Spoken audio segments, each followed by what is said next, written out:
Cet homme était tellement ingrat qu'il a poussé sa mère au sol, l'a emprisonnée avec du fil de fer barbelé et a ensuite versé du ciment sur elle, essayant de l'enterrer vivante. Bien que la mère l'ait supplié, il n'a rien fait, et ses cris ont résonné dans l'air. D'autre part, 3 enfants jouaient dans une décharge à la campagne lorsqu'ils ont été intrigués par le tonneau qui se trouvait devant eux. En ouvrant le tonneau, les enfants ont constaté qu'il contenait une main humaine scellée dans du ciment. La police a été appelée pour enquêter immédiatement et la victime a été rapidement identifiée grâce à la comparaison des empreintes digitales. Il s'agit d'une mère célibataire de 35 ans, divorcée et vivant seule avec son fils, qui a soudainement disparu il y a une semaine et n'a pas pu être contactée. L'échographie du tonneau montre clairement que le visage de la victime est sinistre et qu'elle a probablement été enterrée vivante, avant qu'il n'ait pu se faire une idée précise de la situation. Un deuxième corps est apparu. La victime, également mère célibataire, avait été enfermée dans un tonneau en béton et jetée dans une décharge à peu de distance, son corps commençant déjà à se décomposer. La police a provisoirement conclu qu'elle avait été tuée un mois plus tôt, notant que la zone environnante était une route de montagne accidentée. Il n'y avait aucune trace de ciment sur les lieux, ce qui prouve qu'il ne s'agissait que d'une décharge. Après avoir versé la victime dans le ciment,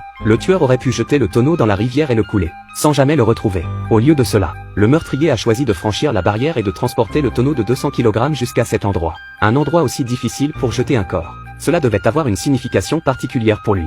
Les médecins légistes ont séparé les corps du béton et les ont trouvés couverts d'ecchymoses et de traces de ligotage. L'échographie sexuelle a montré qu'ils avaient du ciment dans la bouche, la trachée et les poumons et qu'ils avaient suffoqué parce qu'ils ne pouvaient pas respirer. La police a découvert que le ciment n'avait pas été mélangé à l'avance, mais que le tueur l'avait mélangé lui-même avec du sable et du gravier, ce qui prouve qu'il avait les compétences nécessaires pour le fabriquer. La police s'est entretenue avec les familles des victimes, qui étaient toutes des mères très compétentes, concentrées sur leurs enfants et menant une vie simple.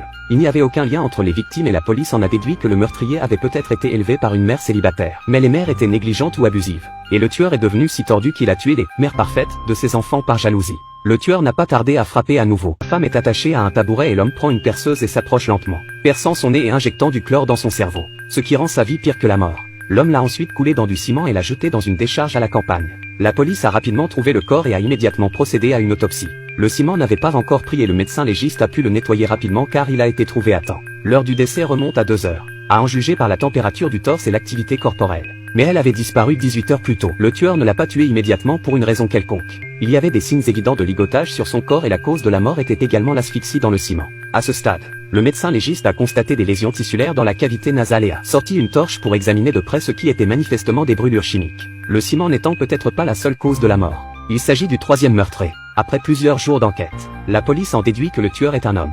Le tueur a pratiqué une simple lobotomie frontale sur la victime, a percé la cavité nasale de la victime et a injecté du chlore hautement corrosif dans le cerveau. Le meurtrier a détruit les lobes frontaux, qui contrôlent les impulsions nerveuses et les inhibitions des victimes, afin de contrôler les filles en les transformant en esclaves sexuels.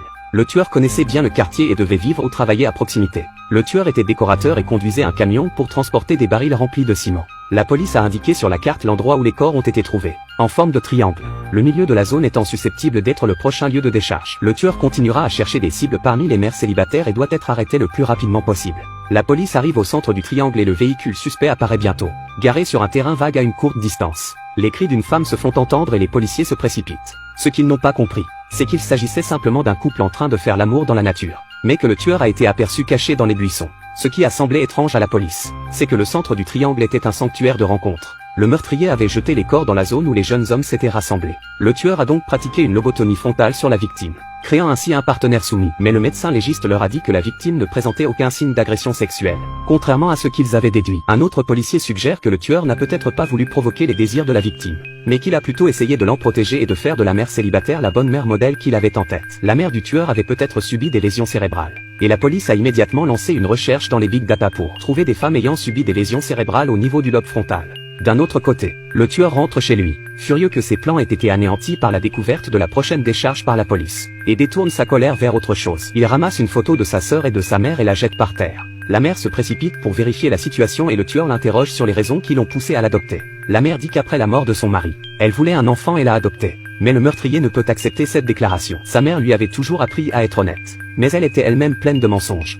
En entendant cela, la mère s'est retournée pour partir. Mais elle ne s'attendait pas à. L'homme prend un objet dur et frappe la mère à l'arrière de la tête si fort qu'elle tombe par terre et tombe dans le coma. Lorsqu'elle se réveille, elle est attachée à un tabouret. Le meurtrier creusait un trou dans la cour, prêt à l'enterrer vivante. La mère s'efforce de se libérer des cordes pour s'échapper, mais elle est tirée par le tueur. La mère ne comprend pas pourquoi son fils lui veut du mal, et le meurtrier lui dit qu'elle n'est pas du tout sa mère, mais sa grand-mère. Incrédule à l'idée qu'il connaisse sa véritable identité, la mère demande à l'homme où se trouve sa fille. Au lieu de cela, Le tueur dit que sa fille ne reviendra jamais et commence à pousser la grand-mère au sol et à la piéger avec du fil de fer barbelé. Le tueur a mélangé le ciment et a poussé la machine, qui a glissé le long du passage et a lentement recouvert la grand-mère. Il s'avère qu'il y a quelques mois, le meurtrier était tombé amoureux de sa sœur. Il l'a donc invitée dans le bosquet et a trouvé le courage de lui avouer son amour. La sœur s'est empressée de refuser. Ils étaient frères et sœurs. Le meurtrier ne le croit pas. Il a été adopté et ils n'ont aucun lien de parenté. Le meurtrier s'est approché d'elle et a essayé de l'embrasser. Mais la sœur l'a repoussé, au grand désarroi du meurtrier. Elle avait été avec beaucoup de gens et avait même couché avec tous les amis du meurtrier.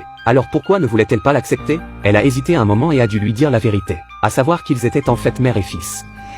When I was 16, I got pregnant and I had you. Trop jeune, elle a eu peur des ragots des voisins et a placé le meurtrier dans un orphelinat. Elle a demandé à sa propre mère d'adopter l'enfant et de le garder auprès d'elle au nom de son frère. En fait, on a menti au meurtrier pendant tant d'années. Et ce qui rend la situation encore plus inacceptable, c'est que sa sœur a été victime d'un accident de voiture et qu'on lui a diagnostiqué un syndrome de lobotomie frontale bilatérale. Le trouble neurologique causé par les lésions des lobes frontaux l'a dotée d'un appétit sexuel particulièrement fort et elle s'est souvent retrouvée mêlée à d'autres personnes. Cela allait à l'encontre de l'image que le tueur se faisait de la mère parfaite et il l'a tuée dans un accès de rage. Par la suite, le meurtrier a commencé à kidnapper des mères célibataires et à leur faire subir des lobotomies frontales pour bloquer leur fonction sexuelle afin qu'elles puissent se concentrer sur leurs enfants. Si l'opération n'avait pas l'effet inverse, le meurtrier les mettait dans des tonneaux métalliques, les remplissait de ciment et les jetait à la poubelle. En revanche, la police a réussi à identifier le meurtrier, un décorateur qui s'était rendu au domicile des 3 victimes pour construire une piscine.